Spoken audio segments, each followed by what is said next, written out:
নমস্কাৰ, মই পাৰুল শইকীয়াই পুনৰ এটি নতুন ভিডিঅ' লৈ আহিছোঁ। আজি ভিডিঅ'টোৰ বিষয়বস্তু হৈছে মই গ্ৰাম্য সংগঠনত কি নিয়ম পালন কৰিব লাগে বা মই কাৰ্যবিৱৰণী বহীখননো কেনেকৈ বনাওঁ তাৰ ওপৰতে মই আজি ভিডিঅ'টো প্ৰস্তুত কৰিছোঁ। আপোনালোকে প্ৰথমৰ পৰা শেষলৈকে চাই থাকিব। আৰু বহুতে মোক আগৰ ভিডিঅ'টোত কমেণ্ট কৰি জনাইছিলে যে কিছুমানে জনাইছে প্ৰতি সপ্তাহতে বনাব লাগিব নেকি কাৰ্যসূচী। কিন্তু নমস্কাৰ, আপোনালোকে মোৰ ভিডিঅ'টো চোৱাৰ কাৰণে বহুত বহুত ধন্যবাদ। কিন্তু আপোনালোকে প্ৰতিবেদন কাৰ্যবিৱৰণী লিখিব আৰু সভাৰ সংখ্যা দিব, আৰু সভাৰ সংখ্যা দিবলৈ নাপাহৰিব। আৰু পিছৰখিনি আগৰ নিচিনাকৈ আপোনালোকে বনাব। কিছু কাৰ্যবিৱৰণী আৰু কাৰ্যসূচী কাৰ্যবিৱৰণীতে আপোনালোকে প্ৰাৰ্থনা, উপস্থিতি, পৰিচয় তেনেৰূপে বনাব। আৰু তেনেৰূপে বনালে আপোনালোকে প্ৰতি সপ্তাহে আপোনালোকে বনাবলৈ সহজ হ'ব। মই যেনেধৰণে দিছোঁ আপোনালোকে তেনেধৰণে বনাব।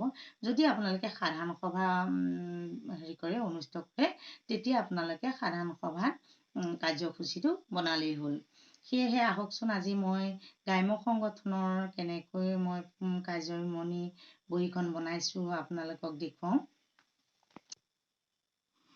গ্ৰাম্য সংগঠনৰ যেতিয়া আমি বহি বনাওঁ, যেতিয়া আমি সভাখন অনুষ্ঠিত কৰোঁ, 6খন কমিটি আমি গঠন কৰোঁ। সভানেত্ৰী, সম্পাদিকা, কোষাধ্যক্ষৰ লগতে আমি 6খন কমিটি বনাওঁ। সেই 6খন কমিটিৰ প্ৰত্যেকৰে নিজৰ নিজৰ কিছুমান কামৰ নিয়ম থাকে। সেই নিয়মসমূহ প্ৰতিখন কমিটিৰ সদস্যই পালন কৰিব লাগে। সেয়েহে প্ৰতিগৰাকী সদস্যই প্ৰতিখন কমিটিৰ সদস্যই প্ৰতিবেদন আকাৰে গ্ৰাম্য সংগঠনত সেই নিয়মসমূহ কেনেধৰণে পালন কৰিছে তাৰ ওপৰত প্ৰতিবেদন আকাৰে আমাৰ গ্ৰাম্য সংগঠনত জনায়। গ্ৰাম্য সংগঠন কেনেকৈ গঠন কৰা হয় আপোনালোকক হয়তো নকলেও হ'ব। 22-23টা বা 30টা বা 15টা গোট গঠন কৰাৰ পিছতে গ্ৰাম্য সংগঠন গঠন কৰা হয়। আৰু গ্ৰাম্য সংগঠনৰ প্ৰতিটো নিয়ম নীতি, গ্ৰাম্য সংগঠনৰ প্ৰতিটো গোটৰ পৰা দুগৰাকীকৈ সদস্য নিৰ্বাচন কৰি কাৰ্যকৰী কমিটিখন গঠন কৰা হয়। এই কাৰ্যকৰী কমিটিখনে মাহেকীয়া সভাখন আমি পাতোঁ আৰু সভাখনৰ গ্ৰাম্য সংগঠনৰ কাৰ্যবিৱৰণী সভাৰ আমি প্ৰতিবেদনখন এনেধৰণে লিখোঁ। আপোনালোকে প্ৰথমৰ পৰা শেষলৈকে চাই থাকিব।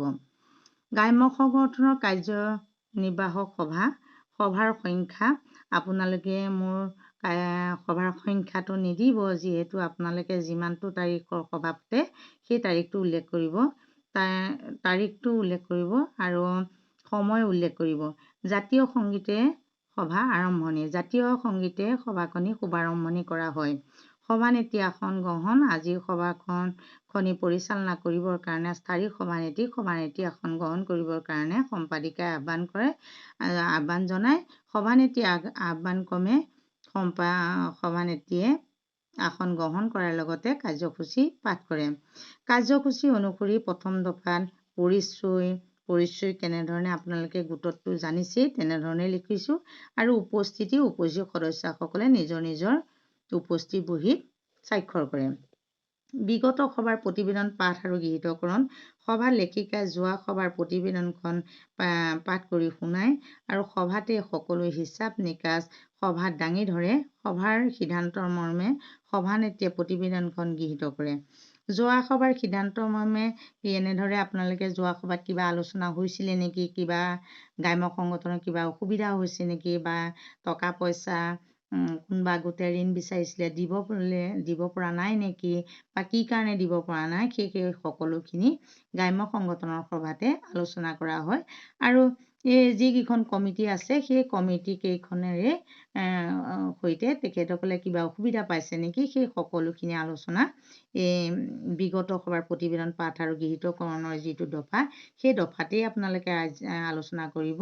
আৰু সেই দফাতেই আপোনালোকে বিভিন্ন ধৰণৰ আলোচনাখিনি কৰিব, বা ঋণ দিয়া হ'ব নেকি, কিবা অসুবিধা হৈছে নেকি, সকলো আলোচনা এই দফাটোতে আপোনালোকে উল্লেখ কৰিব পাৰিব।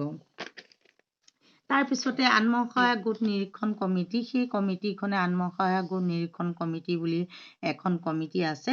সেই কমিটিখনে কি কৰিব, প্ৰতিটো গোটলৈ গৈ তেখেতসকলে গোটৰ বহীসমূহো চোৱা চিতা কৰিব যে সঠিক আৰু শুদ্ধকৈ গোটৰ বহীসমূহ বনাব পাৰিছেনে নাই, সেইসমূহ তদাৰক কৰিব আৰু মাহেকীয়া সভালৈ গ্ৰাম্য সংগঠনৰ সভালৈ তেখেতে প্ৰতিবেদন আকাৰে লৈ আহিব।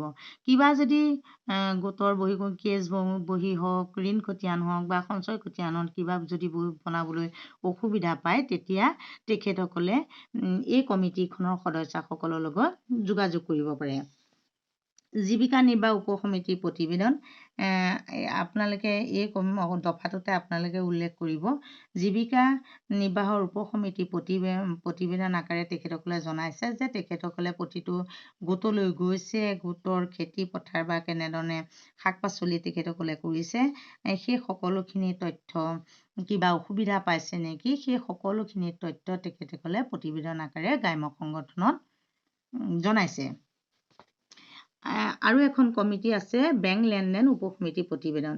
সেই বেংক লেনদেন উপসমিতিৰ প্ৰতিবেদন এনেধৰণেই তেখেতসকলে সভাত আহি জনায় যে কোনটো গোটে বেংকৰ লগত লেনদেনখিনি সঠিককৈ কৰিব পৰা নাই, বা তেখেতসকলে কোনোবা গোটে গ্ৰাম্য সংগঠনৰ পৰা ঋণ লৈ পেলাই ঘূৰাব পৰা নাই নেকি, বা কিয় ঘূৰাব পৰা নাই, সেই সকলোখিনি বেংক লেনদেন উপসমিতিৰ প্ৰতিবেদন আকাৰে জনায়। নহ'লে তেখেতসকলে আহি সেই দফাটোতে আহি পেলাই তেখেতসকলে জনায়হি যে এই আমুক গোটটোৱে কিবা অসুবিধাৰ কাৰণে যে পইচাটো ঘূৰাব পৰা নাই, তেখেতসকলে আলোচনাৰ মাজেদি এই কাৰ্য বিৱৰণীখনত ঠাই পাবৰ কাৰণে জনায়। চৰকাৰী বিভিন্ন আঁচনিৰ ওপৰত আপোনালোকে জানিব, চৰকাৰী বিভিন্ন আঁচনিৰ ওপৰতো গ্ৰাম্য সংগঠনত আলোচনা হয়। বিভিন্ন আঁচনি যেনেকৈ ঘৰ, Orunodoi, job card, ration card, latrine, বিভিন্ন আঁচনিৰ কথা আলোচনা কৰা হয়। সেই আঁচনিসমূহৰ ওপৰতো আলোচনা কৰি যি আলোচনা হয় সকলোখিনি প্ৰতিবেদনখনতে ঠাই দিয়া হয়।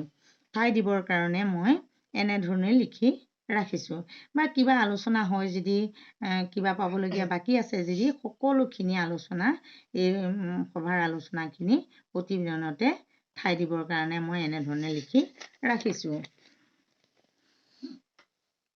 দাবী সংগ্ৰহৰ ওপৰত আলোচনা, দাবী সংগ্ৰহৰ ওপৰত আলোচনা কৰা হয় যে আমি CRPৰ যিখিনি পুঁজি পাইছিলোঁ, সেই পুঁজিখিনি আমি সুচাৰুৰূপে পৰিচালনা কৰিব পাৰিছোঁ নাই, সেই বিষয়ৰ ওপৰতো আলোচনা হয়। আৰু দাবী সংগ্ৰহৰ বহী বুলি এখন বহীও আছে, সেই বহীখনৰ আমি কিমান টকা ঘূৰি পালোঁ সদস্যগৰাকীৰ পৰা, বা এই মাহত কিমান টকা জমা হৈছে, বা কোনটো গোটে দিয়া নাই, সেই সকলো বিষয়ৰ ওপৰত সেই মাহতে আমি আলোচনা কৰা হয়। আৰু এটা দফা আছে জমা খৰচ বুলি, কিমান টকা জমা হ'ল, কিমান টকা খৰচ হ'ল, সকলোখিনি তথ্য এই বহীতে উল্লেখ কৰি ৰাখোঁ, আৰু তেতিয়া শুদ্ধ আৰু সঠিককৈ আমি কেছ বহীখন বনাব পাৰোঁ।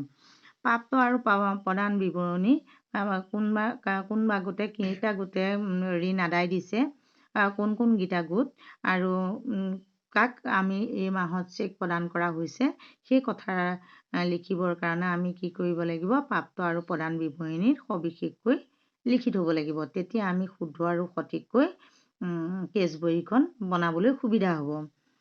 সঞ্চয়, কিমান টকা আমি সঞ্চয় পাইছিলোঁ সেই বিষয়ৰ ওপৰতো আপোনালোকে লিখিব।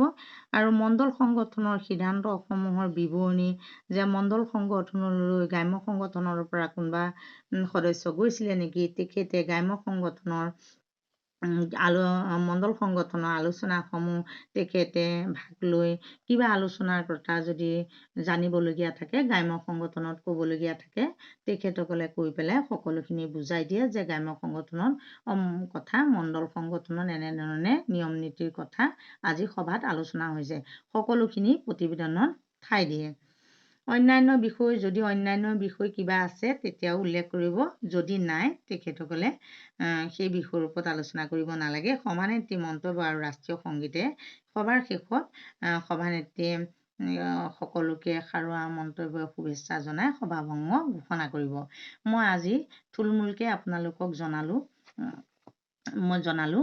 আৰু গ্ৰাম্য সংগঠনৰ পৰা CRF পুঁজি কেনেধৰণে সংগ্ৰহ কৰা হয় আৰু সেই CRF পুঁজি কেনেকৈ মণ্ডল সংগঠনৰ পৰা পোৱা হয় আৰু মণ্ডল সংগঠনৰ পৰা কেনেকৈ আমি গোটসমূহলৈ দিওঁ, সেই সকলোখিনিয়ে আপোনালোকক ক'ম। বা সেই টকাখিনি তোলাৰ ক্ষেত্ৰত আমি গোটসমূহৰ পৰা কেনেধৰণে আমি সুত লওঁ আৰু আমি কেনেধৰণে মণ্ডল সংগঠনত টকাটো ঘূৰাই দিওঁ, সেই বিষয়ৰ ওপৰতো ক'ম। ধন্যবাদ। প্ৰথমৰ পৰা শেষলৈকে চাই থাকিব আৰু কিবা যদি জানিবলগীয়া থাকে আপোনালোকে জনাবচোন। এতিয়া চাওক, গ্ৰাম্য সংগঠনৰ উপস্থিত সদস্যসকলৰ চহী এনেধৰণে লিখিব। মাজত লিখিব যাতে জীৱিকা সখী, পশু সখী, কৃষি সখী সকলোৱে বা যদি ছাৰসকল আহে তেখেতসকলে যাতে এনেধৰণে চহী মাৰিব পাৰে, আপোনালোকে এনেকৈ লিখি ৰাখিব। এনেকৈ লিখি ৰাখি সভানেত্ৰী আৰু সম্পাদিকা চহী মাৰিব। তলত আপোনাৰ যিগৰাকী লেখিকাই চহী কৰিব। সেয়েহে আজি মই ভিডিঅ'টো প্ৰথমৰ পৰা শেষলৈকে চাই থাকিব আৰু কিবা যদি ভাল পায় লাইক, কমেণ্ট, শ্বেয়াৰ আৰু ছাবস্ক্ৰাইব কৰি দিব, যাতে নতুন নতুন ভিডিঅ'সমূহ আপোনালোকে পাই থাকে। সকলোকে ধন্যবাদ। মোৰ চেনেলটো আপোনালোকে ইমান মৰম দিয়াৰ কাৰণে মই সকলোকে বহুত বহুত ধন্যবাদ জনাইছোঁ। কাৰণ এতিয়া 1000 ছাবস্ক্ৰাইবাৰ হৈছে আৰু আগলৈকেও এনেধৰণে মৰম দি থাকিব। মই আপোনালোকক নতুন নতুন ভিডিঅ' দি থাকিবলৈ চেষ্টা কৰিম।